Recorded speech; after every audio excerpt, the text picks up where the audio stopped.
Hi friends.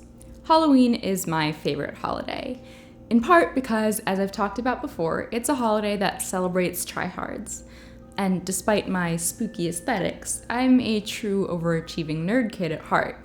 It's kind of like I'm always in costume. So speaking of nerd kid, my high school, because it was a Catholic school, required you to do 100 hours of community service over the course of your time there in order to graduate. I graduated with more than 300, so I clearly remember going to the campus ministry office and picking up the service forms photocopied on sheets of green printer paper with blank spaces to write what you did, where you did it, for how many hours, why your service was important, and how it strengthened your commitment to truth, justice, and compassion. So one day my best gothy friend was in the office picking up forms of her own when she saw a poster seeking students to volunteer at a charity haunted house that raised money for homeless families, which mattered, but more so I was tickled at the idea of writing about why painting my face with fake blood taught me about being a servant leader.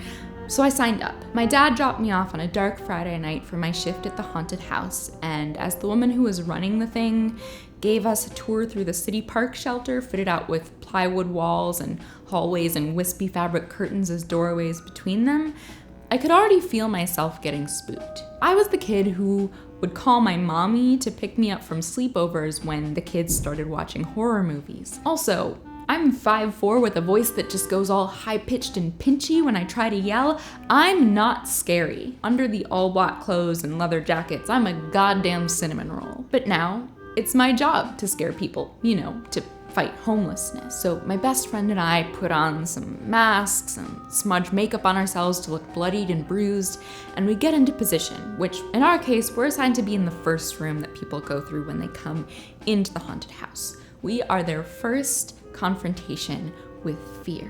So we press ourselves close against the walls by the door and we stay very, very still. First group comes through and we jump out all like, yeah! And they're just like, okay, and keep walking.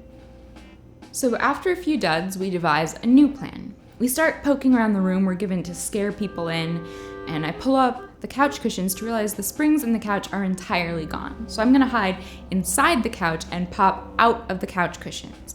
And my friend decides she's gonna hide inside the body of the grandfather clock and pop out of that. Probably why they had the couch and the clock in there in the first place, but we're caught up now. So we start the routine where the next people come into the room, we pop out, and they scream. And then we continue to refine it.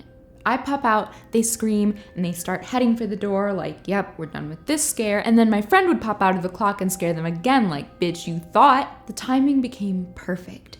They walk into the room and it's already set expectations for them that something is there, lurking. Something they should be afraid of. I let the tension build. I choose when to release it. I am in control of the fear. As I said before, I am a little squishy cinnamon roll. I am not scary. Yet, kind of like the flickering lights and the gauzy curtains and the looping, floor creaking, chain rattling ghost soundtrack being piped in, my appearance sets the expectation for some to be afraid. Like blackness is a fucking year-round Joker mask or something, that you can get away with anything as long as you say that you feared for your life. That's not something I can control. That's not a tension that I can release. That's not a tension that I ever wanted to build. And yet, because the things that I am have been mythologized into objects of fear, we have to bear the weight of that fear everywhere we go. Even in our own homes, we can be made the jump scares of someone else's haunted houses. So there's a certain kind of power in finally being in control. Yeah, you're scared of me? What are you gonna do? Scream about it? And even if you have to dig it up between couch cushions, it is really rare to have that kind of power. I can almost understand why it can be so seductive to want to exercise that power all year round. Almost. But then, when the lights come on and the ghost sounds cut out and you're just some high school kid in a rubber mask, what then? In the words of the late, great Toni Morrison, then all you got is your little self. And what is that? Are you any good? Are you still strong? Are you still smart? Do you still like yourself? Oh my God, she's quoting Toni Morrison in a video about haunted houses. We gotta land the plane. And in conclusion, that's how haunted houses taught me that when we all work together as a community, truth and justice can truly be achieved. Thank you.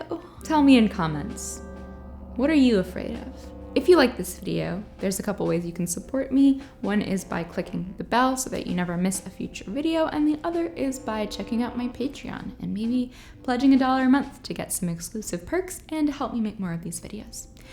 All right, I'll see you soon. Bye.